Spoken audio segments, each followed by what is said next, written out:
धन्यवाद सभापति महोदय, आपने मुझे इस विशेष चर्चा पर बोलने का मौका दिया।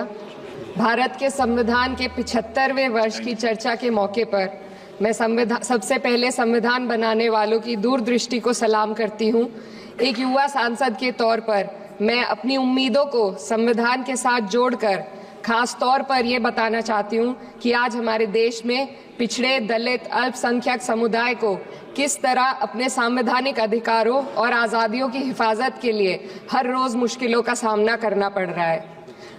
Doctor B.R. अम्बेडकर के कथन से अपनी बात रखना चाहती हूँ। उन्होंने कहा था, मुझे अपने भारतवर्ष पर फक्र है कि जिसके पास ऐसा संविधान है जो लोकतंत्र, समाजवाद और सेक्युलरिज्म को संजोता है। लेकिन आज ऐसा लगता है जैसे संविधान की किताब तो है पर इसे चलाने वालों का ईमान गुम हो गया है।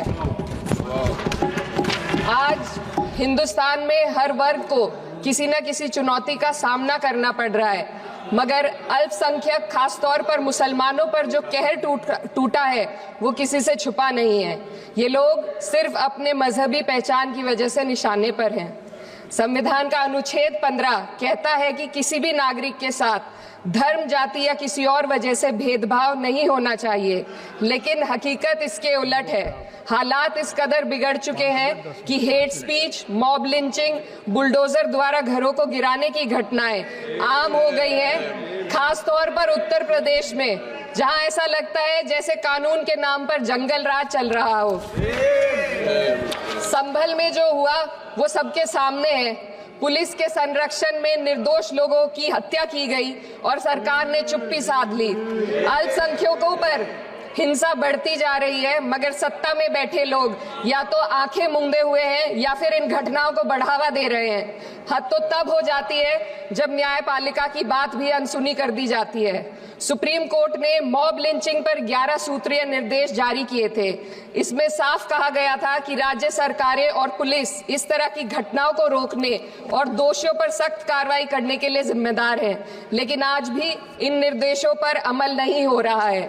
हाल ये है कि मॉब लिंचिंग को रोकने की बजाय सत्ता में बैठे लोग आग में घी डालने का काम कर रहे हैं। उनकी जुबान से ऐसी बातें निकलती हैं जो नफरत को और बढ़ावा देती है।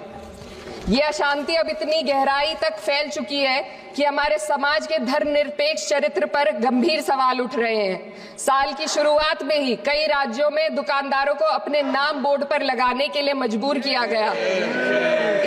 इसे सेहत और सुरक्षा के कानूनों का हिस्सा बताया गया, मगर असल मंशा कुछ और थी। ये कदम खास तौर पर मुसलमान दुकानदारों को निशाना बनाकर उठाया गया ताकि उनकी रोजी रोटी पर चोट की जाए। पिछले हफ्ते मुरादाबाद में एक मुस्लिम डॉक्टर को हिंदू बहुल्य मोहल्ले में घर खरीदने पर विरोध झेलना पड़ा। वजह बताई गई कि इससे मोहल्ले की सामाजिक शांति बिगड़ जाएगी। अब आप ही बताइए, क्या ये वजह सही है, जायज है? असल में ये छोटी बड़ी घटना इस बात का सबूत है कि सांप्रदायिकता को बढ़ावा देने वाले बयान और नीतियां हमारे समाज को अंदर से खोखला कर रही है। उत्तर प्रदेश में यति नरसिंहन ने बेहद घटिया बयान दिया, लेकिन सरकार इन बयानों पर कोई कार्रवाई नहीं कर रही। हेट स्पीच न केवल जनमानस के विचारों को प्रदूषित करती है, बल्कि इससे अब संवैधानिक पदों पर बैठे लोगों को भी प्रभावित कर दिया है। अभी हाल ही में माननीय उच्च न्यायालय इलाहाबाद के माननीय न्यायाधीश ने ऐसे बयान दिए जिसका संज्ञान खुद सुप्रीम कोर्ट को लेना पड़ा। संविधान के अनुच्छेद 29 और 30 ने अल्पसंख्यकों को उनके मजहबी और सांस्कृतिक हक दिए हैं ताकि वो अपनी पहचान को बचा सके और अपने संस्थान चला सके, लेकिन आज उन्हीं हकों पर हर तरफ से चोट की जा रही है। वक्फ जैसे बिल लाकर उनके धार्मिक अधिकारों को छीनने की कोशिश की जा रही है। आज अल्पसंख्यक समुदाय को संविधान द्वारा दिए गए अपने बुनियादी अधिकार पाने के लिए लंबी लड़ाई लड़नी पड़ रही है। ऐसे कई मामले अदालत ने न्याय देकर संविधान की रक्षा की है, लेकिन अदालती प्रक्रिया में जो समय लगता है उसकी वजह से देश के सामाजिक ताने बाने को भारी नुकसान उठाना पड़ता है। मिसाल के तौर पर इलाहाबाद हाई कोर्ट ने 2004 के मदरसा एक्ट को रद्द कर दिया था, जिससे मदरसों के संचालन पर सवाल उठे।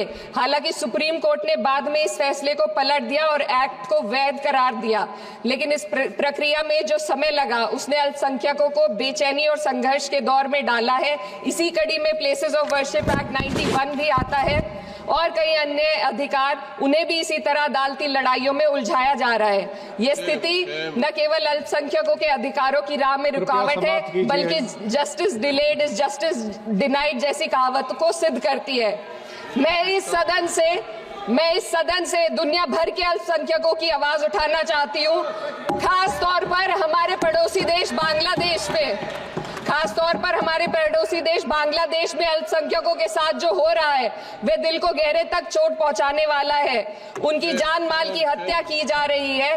बांग्लादेश हो या हिंदुस्तान हो या कोई और देश, अल्पसंख्यकों की सुरक्षा, इज्जत और अधिकारों की हिफाजत हर सरकार की सबसे पहली जिम्मेदारी होनी चाहिए।